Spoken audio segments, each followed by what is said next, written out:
Mzina la Tate, ndi la Mwana, ndi la Mzimu Woyera. Amen. Abale ndi alongo, tikulandireni kuno kutiyankhuleni Ambuye.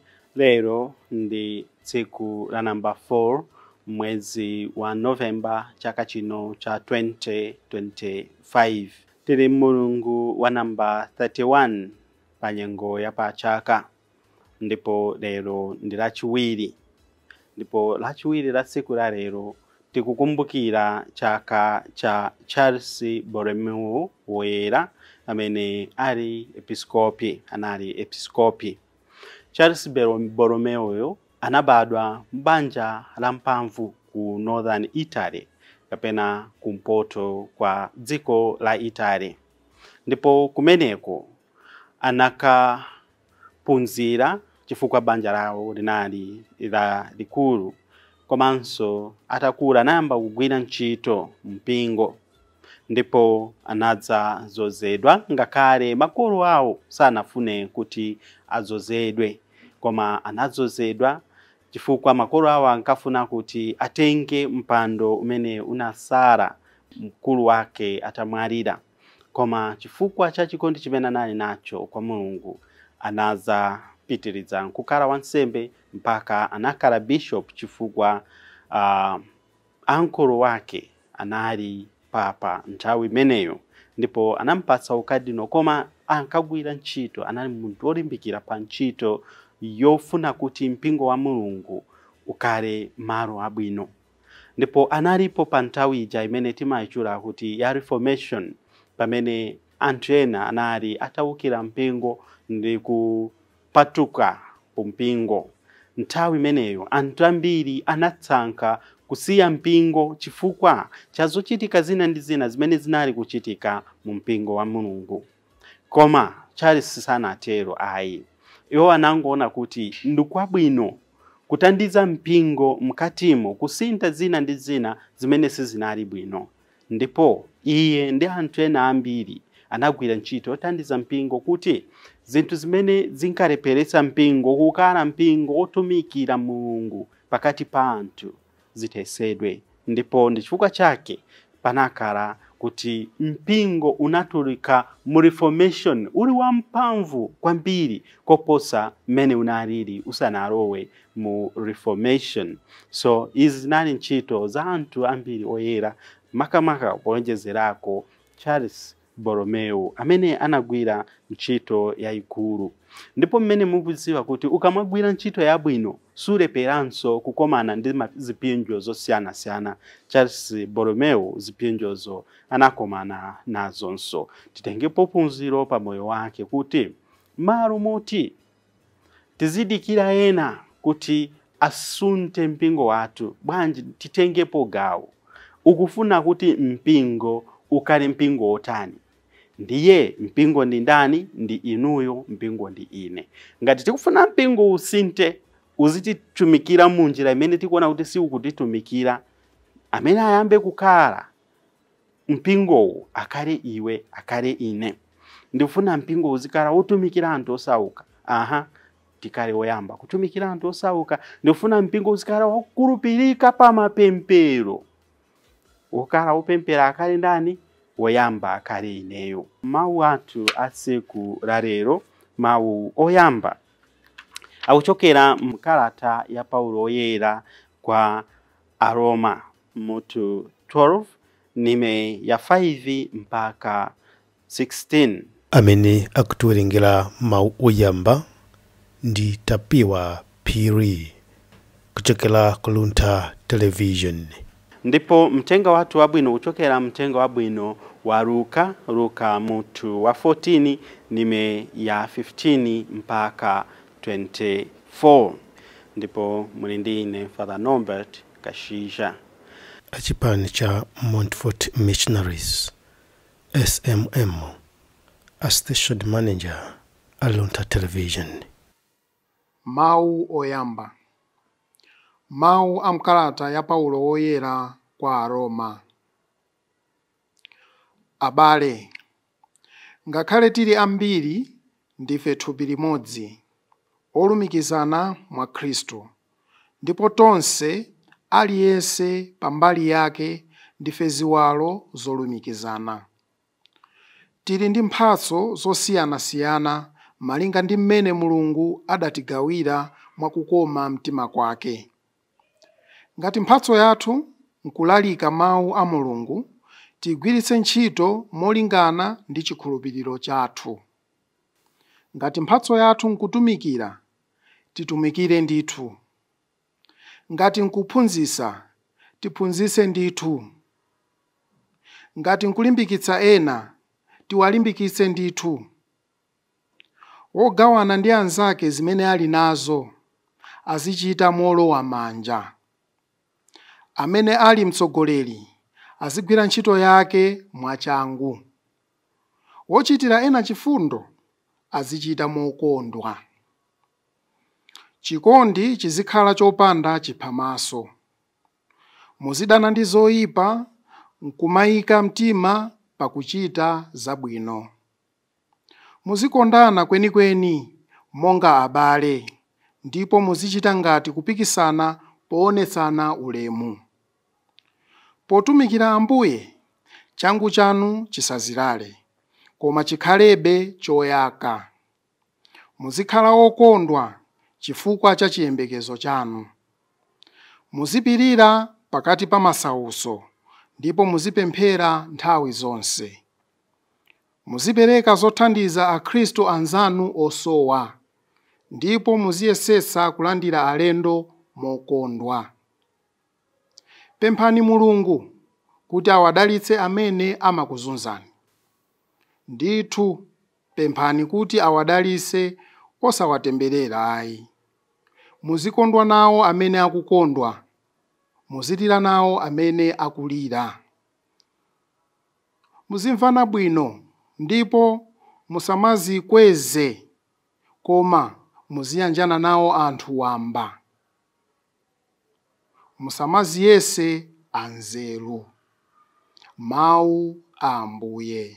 Tithokoze Mulungu. Ambuye akhale nanu.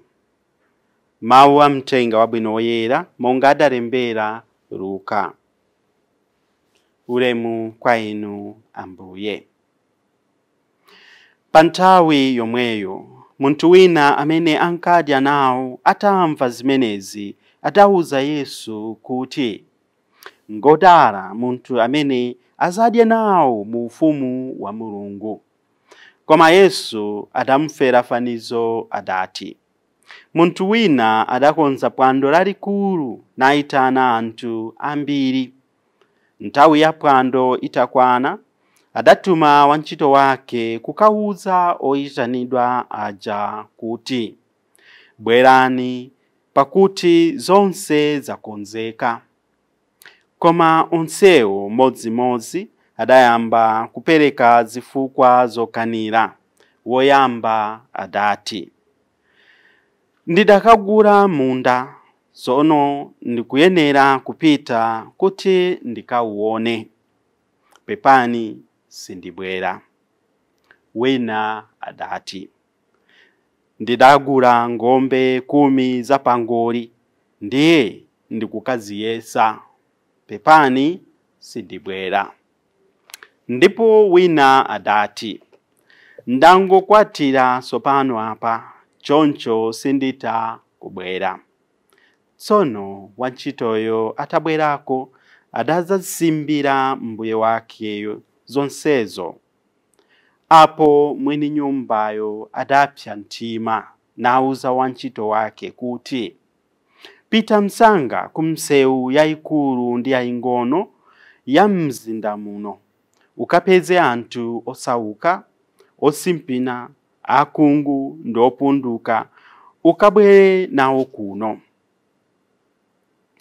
Atabwerako wantchito uja adati, bwana, ndachita zija mudandilamulazi, koma malo akadalipobe. Apo mbuye uja adamuwuza wantchitoyo kuti, pita kumisewu ndi kunjira za kunja kwa mudzi, ukawakakamize anthu kubwera kuno, kuti nyumba yanga idzadze. Kunena zoona, mwa anthu amene ndidawayitana aja palibe ndi mmodzi yemwe amene azalawe phwando langali. Mthenga wa Ambuye. Ulemu kwa inu Ambuye Yesu Kristu. Abale okondeka, mawu a tsiku la lero mawu abwino kwambiri, ndipo tachita mwayi waukulu kuti pa chaka chino cha Charles Borromeo Woyera tikale ndi mawu a tsiku la lerowa. Kuti Paulo Woyera mkalata yake kwa Aroma akutikumbutsa kuti ndife ziwalo za thupi limodzi. Ndife ziwalo za thupi limodzi. Tikonza kukhala wosiyana, koma ntchito yake ndi yakuti tikutumikira thupi limodzi. Ndipo ngati mpingo kodi tiphunzirepo kuti we are different parts of the same body. Okay? Ndife ziwalo zosiyana-siyana koma za thupi limodzi, thupi lake limene lili thupi la Kristu. Ifeyo ngati mpingo ndife thupi, mutu wathu ndi Kristu. Ndipo ngati ziwalo china chilichonse chiyenera kugwira ntchito yake kuti thupilo likale longosola. Taganizani kuti miyendo ikupikisana ndi manja kuti amene aziyenda ndani. Munthuyo thupi latulo lingayende, lingapambane pa mayendedwe. Komanso ngati maso ndi makutu sagwira ntchito limodzi, kodi mutu atuwo ungagwire ntchito? Ayi, zosatheka. Ndife ziwalo za thupi limodzi. Ndipo sitili pa mpikisano wa ziwalozi, ayi, koma tili pa kuyendera limodzi kuti thupili likale la dongosolo, komanso thupili likale lotumikira, likale lopambana pa ntchito ya kuyendesa thupili. So we are different parts of one body. And implication is kuti we are working in unison. Tigwira ntchito mwa umodzi ngati thupi limeneli, limene mutu wake ndi Kristu. So, Paulo akutikumbutsa kuti chikondi chathu chikale chopanda chipamaso. Pamene ndife thupi limodzi, chikondi chathu chikale chopanda chipamaso. Ndiye kuti wochitira chifundo ena azichita mokondwa. Kuchita chifundo tizichita mokondwa. Komanso chikondi chizikala chopanda chipamaso. Muzidana ndi zoyipa ndi kuyika mtima pakuchita zabwino. Akutero Paulo Woyera mkalata yake kwa Aroma. So, let love be sincere, hate what is evil. Muzikonda chimene chili chabwino. Ndipo mukale okula muchiyembekezo. Potumikira Ambuye, changu chanu chisazasalire koma chikalebe choyaka. Changu chanu chisazakalire koma chikale choyaka. Akutero Paulo Woyera. Ndife thupi limodzi, ndipo chikondicho chimaonjezera moto uja umene umatipangisa ifeyo ngati mpingo, ngati anthu a Mulungu, kuti tibwererenso amodzi, tigwira ntchito zathu pamodzi. So, mawu amthenga wabwino Ambuye Yesu akupitiriza kutikumbutsa kuti ifeyo pogwira ntchito zathu, chifundo cha Mulungu pamene chimaonekera mwa ife. Chikondicho chimaoneka pamene tayikapo mtima nkumachita zimene Mulungu akufuna. Taganiza munthu akonza phwando akutiyitana, ifeyo pa last minute tikuti sitikubwera. Izi sizikutanthauza phwando limene lili la ordinary. Ambuye Yesu akugwiritsa fanizoli kuti tidziwe kuti tonse ndife oyitanidwa ku ufumu wa Mulungu. Ndipo mwa ubatizo wathu talandirapo ngati invitation letter, talandira kadi pa ubatizo kuti inuyo kudzera mu ubatizo wanuwo mwaitanidwa kupwando la kumwamba. Ndiye ubatizo invitation iyo zili kwa ife tipange ona kapena tizingoipanga reject osapitako. Invitation iyo ikutipasa udindo uti tizikara moyo wa Chikristu chimene talandira mu ubatizo watu. Kudzera moyo wa ubatizo Mulungu akupereka zaulere zosiyana-siyana. Zaulere zakenso zilipo zochuluka. Koma zaulerezo ifeyo tizatenga malinga ndi mmene takonzekera kulandira zaulerezo. Ngati tabwera ndi kapu kuzalandira zaulerezo, tizatenga zaulerezo kwana mukapu momwemo. Ngati tatenga chigubu tizalandira zokwana mchigubumo. Ngati tatenga beseni bigiri titenga momwemo, sitingatenge zochuluka mmene tingate kunyamula. So ndiye kuti tikuitanidwa ine ndi inu kuti tikale ukonzeka. Moyo watu tiukonzekere nthawi zonse, tiukonzekeretse kuti uzikala wote wofuna kulandira zaulerezo za Mulungu. Chifukwa zilipo zochuluka. Zaulere mzimu wa Mulungu ulipo wochuluka, amagawa konsekonse malinga ndi mmene takonzekera. So Ambuye Yesu sazasiya kugawa zaulere zake kupatula tonsefe titalandira zokwanira muyezo umene tingate kunyamula. Timvesesere pamenepo. Ambuye Yesu sazasiya, Mulungu sazasiya kugawa zaulere zake pokapoka tonse titalandira zokwanira mene tingate kunyamula. Ndichifukwa chake ndimanena kuti sitili pa mpikisano aliyense atakutenga malinga ndi mene wakonzekera. Ngati natengapo ndi kapu ndisayambe kuchita nkawa kuti wina watenga beseni, ayi wina watenga bigiri, ayi amene akugawa ndi Mulungu. Aliyense akutenga malingana ndi mene wakonzekera. So tikale ukonzeka nthawi zonse. Ngati zaulerezo sitilandira zipita kwa ena. Ndimene lili fanizo limene Ambuye Yesu anapereka siku la lero. Amene anayo woitanidwa kukwatiko sanapiteko kupandoko. Anapereka ma excuses. Koma Mulungu akufuna nyumba yake ikale yodzadza. Ndipo akuti pitani kaitane onsewo amene ali kunja abwere. Ndipo akabwera azalandira zowayeneresa pa ukwatiwo chifukwa they are present. So tikale ukonzeka.